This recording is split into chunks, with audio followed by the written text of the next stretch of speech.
ವಿಚ್ಛೇದನಕ್ಕೆ ಅರ್ಜಿ ಹಾಕಿರುವುದು ಎನ್ನುವುದು ದಳಪತಿ ವಿಜಯ್ ಅವರಿಗೆ ಬ್ಯಾಕ್ ಟು ಬ್ಯಾಕ್ ಶಾಕ್ ಅಂತಾನೆ ಹೇಳ್ಬೋದು. ಬಿಜೆಪಿಯ ಒಬ್ಬ ನಾಯಕ ಏನ್ ಹೇಳಿರ್ತಾರೆ ಅಂತ ಹೇಳಿದ್ರೆ, ದಳಪತಿ ವಿಜಯ್ ಅವರು ಸಿಎಂ ಆಗ್ಬೋದು, ಬಟ್ ಅವರ ಅನೈತಿಕ ಸಂಬಂಧದಿಂದ ಹೊರಗಡೆ ಬರಬೇಕು ಅನ್ನೋ ಒಂದು ಸ್ಟೇಟ್ಮೆಂಟ್ ಕೊಟ್ಟಿದ್ರು. ಅದಾದ್ಮೇಲೆ ಅಪಾಲಜಿ ಕೂಡ ಮಾಡಿದ್ರು. ಇದೆಲ್ಲ ಒಂದು ಗಿಮಿಕ್, ಅವರನ್ನ ತುಳಿಲಿಕ್ಕೆ ಒಂದು ಗಿಮಿಕ್ ಅಂತ ಹೇಳ್ತಾ ಇದ್ರು. ಮಾಧ್ಯಮ ನ್ಯೂಸ್ಗೆ ಸ್ವಾಗತ. ನಾನು ಹರ್ಷಿತಾ. ಇನ್ನೇನು ತಮಿಳುನಾಡಿನ ವಿಧಾನಸಭಾ ಕ್ಷೇತ್ರ ಹೊಸರಲ್ಲಿದೆ. ಅದ್ರ ಜೊತೆಗೆ ಸದ್ಯಕ್ಕೆ ದಳಪತಿ ವಿಜಯ್ ಅವರಿಗೆ ಬ್ಯಾಕ್ ಟು ಬ್ಯಾಕ್ ಶಾಕ್ ಅಂತಾನೆ ಹೇಳ್ಬೋದು. ಮೊದಲೇದಾಗಿ ಅವರ ಒಂದು ಜನನಾಯಕನ್ ಸಿನಿಮಾ, ಕೊನೆಯ ಸಿನಿಮಾ, ಅವರ ಸಿನಿಮಾ ವೃತ್ತಿ ಜೀವನದ ಕೊನೆಯ ಸಿನಿಮಾ, ಅದಕ್ಕೆ ಸೆನ್ಸಾರ್ ಬೋರ್ಡ್ಗಿಂದ ಒಪ್ಪಿಗೆ ಸಿಗ್ಲಿಲ್ಲ. ಇನ್ನೊಂದು ಕಡೆ ಈಗ ಸದ್ಯಕ್ಕೆ ಬಂದಿರೋ ಮಾಹಿತಿಯ ಪ್ರಕಾರ ಅವರ ಪತ್ನಿ ಸಂಗೀತಾ ಅವರು ವಿಚ್ಛೇದನಕ್ಕೆ ಅರ್ಜಿ ಹಾಕಿರುವುದು ಎನ್ನುವುದು. ಹಾಗಾದ್ರೆ ಇಷ್ಟು 27 ವರ್ಷದ ಒಂದು ದಾಂಪತ್ಯ ಜೀವನದಲ್ಲಿ ಏನಾಯ್ತು, ಯಾಕೆ ಈ ಒಂದು ದಾಂಪತ್ಯ ಜೀವನಕ್ಕೆ ಅಂತ್ಯ ಹಾಡ್ತಿದ್ದಾರೆ ಅನ್ನೋದ್ರ ಒಂದು ಮಾಹಿತಿಯನ್ನ ನಾವು ನೋಡ್ತಾ ಹೋದ್ರೆ, 1990ರಲ್ಲಿ ದಳಪತಿ ವಿಜಯ್ ಅವರ ಪತ್ನಿ ಸಂಗೀತಾ ಅವರು ಮೂಲತಃ ಏನು ಅಂತ ಹೇಳಿದ್ರೆ ಅವರು ಶ್ರೀಲಂಕಾದ ತಮಿಳಿಯನ್ ಆಗಿದ್ರು. ಅವರು ಲಂಡನ್ ಅಲ್ಲಿ ವಾಸ ಮಾಡ್ತಿದ್ರು. ಸೊ ಆ ಟೈಮಲ್ಲಿ ವಿಜಯ್ ಅವರ ಒಂದು ಫಿಲ್ಮ್ ನೋಡಿಬಿಟ್ಟು ಅವರ ಅಭಿಮಾನಿ ಆಗ್ತಾರೆ. ಆ ಅಪ್ಪಟ ಅಭಿಮಾನಿ ಏನು ಅಂತ ಹೇಳಿದ್ರೆ ನೆಕ್ಸ್ಟ್ ಅವರ ನೋಡ್ಲಿಕ್ಕೆ ಅಂತಾನೆ ಅವರು ಚೆನ್ನೈಗೆ ಬರ್ತಾರೆ. ಚೆನ್ನೈಯಲ್ಲಿ ಅವರ ಫ್ಯಾನ್ಗಳ ಮೂವ್ಮೆಂಟ್, ಅವ್ರು ಮೀಟ್ ಆಗ್ತಾರೆ. ಸೊ ಆ ಸಂದರ್ಭದಲ್ಲಿ ಏನು ಈ ಒಬ್ರಿಗೊಬ್ರಿಗೆ ಇಷ್ಟ ಆಗಿ ಮನೆಯವರು ಕೂಡ ಒಪ್ಪಿಗೆ ನೀಡಿ ಮದುವೆ ಆಗಿರ್ತಾರೆ 1996 ಅಲ್ಲಿ.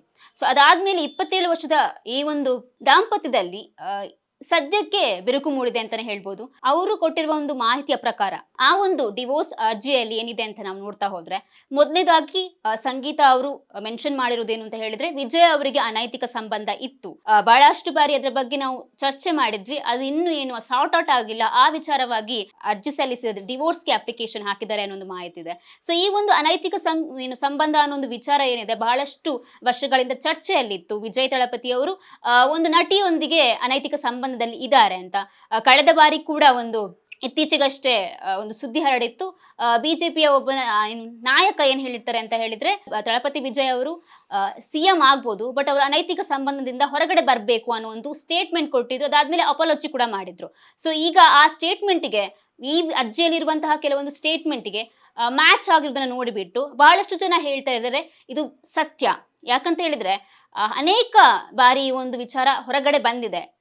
ಇದನ್ನು ತುಂಬಾ ಜನ ಅವರ ಅಭಿಮಾನಿಗಳು ಹೇಳ್ತಾ ಇದ್ರು, ಇದೆಲ್ಲ ಒಂದು ಗಿಮಿಕ್, ಅವರನ್ನ ತುಳಿಲಿಕ್ಕೆ ಒಂದು ಗಿಮಿಕ್ ಅಂತ ಹೇಳ್ತಾ ಇದ್ರು. ಬಟ್ ನಾವು ಕೆಲವೊಂದು ಘಟನೆಗಳನ್ನ ನೋಡ್ತಾ ಹೋದ್ರೆ, ಸಂಗೀತಾ ಅವರು ಕೆಲವೊಂದಿಷ್ಟು ವರ್ಷ ದಳಪತಿ ವಿಜಯ್ ಅವರ ಎಲ್ಲಾ ಒಂದು ಕಾರ್ಯಕ್ರಮಗಳಾಗಿರ್ಬೋದು ಮಿಸ್ ಮಾಡದೆ ಬರ್ತಾ ಇದ್ರು, ವಿಶ್ ಆದ್ರೂ ಮಾಡ್ತಾ ಇದ್ರು. ಬಟ್ ಒಂದು ವರ್ಷದಿಂದ ನಾವು ನೋಡ್ತಾ ಹೋದ್ರೆ ಕೆಲವೊಂದು ಅವರ ಟಿವಿಗೆ ಪಕ್ಷ ಕೂಡ ಅನೌನ್ಸ್ ಆದಾಗ ಆಗಿರ್ಬೋದು, ಅವರ ಸಿನಿಮಾಗಳ ಕೆಲವೊಂದು ಕಾರ್ಯಕ್ರಮಕ್ಕೆ ಪ್ರಮೋಷನ್ಗೆ ಅವ್ರು ಬಂದೇ ಇಲ್ಲ, ಗೈರಾಗಿದ್ರು. ಸೊ ಈ ಒಂದು ವಿಚಾರ ಎಲ್ಲ ತಾಳೆ ಹಾಕಿದಾಗ ಎಲ್ಲೋ ಒಂದು ಕಡೆ ಸಂಗೀತಾ ಅವರು ಹೇಳ್ತಿರೋದು ಸತ್ಯ ಅನ್ನೋದನ್ನ ಕೆಲವೊಬ್ರು ಹೇಳಿದ್ರೆ, ಇನ್ನೊಂದು ಕಡೆ ನಾವು ನೋಡ್ತಾ ಹೋದ್ರೆ ಕೆಲವರು ಹೇಳ್ತಾರೆ ವಿಜಯ್ ದಳಪತಿ ಅವರ ಕೊನೆಯ ಸಿನಿಮಾ ಕೂಡ ನಿಲ್ಲಿಸಿದ್ದಾರೆ ಸದ್ಯಕ್ಕೆ ಸೆನ್ಸಾರ್ ಬೋರ್ಡ್. ಅದು ಕೂಡ ಒಂದು ಗಿಮಿಕ್ ಆಗಿದೆ DMK ಸರ್ಕಾರದಿಂದ, ಇದು ಕೂಡ ಒಂದು ಗಿಮಿಕ್ ಆಗಿರ್ಬೋದು ಅನ್ನೋ ಒಂದು ವಿಚಾರ ಕೂಡ ಕೆಲವೊಬ್ರು ಅವರ ಅಭಿಮಾನಿಗಳು ಹೇಳ್ತಾ ಇದ್ದಾರೆ.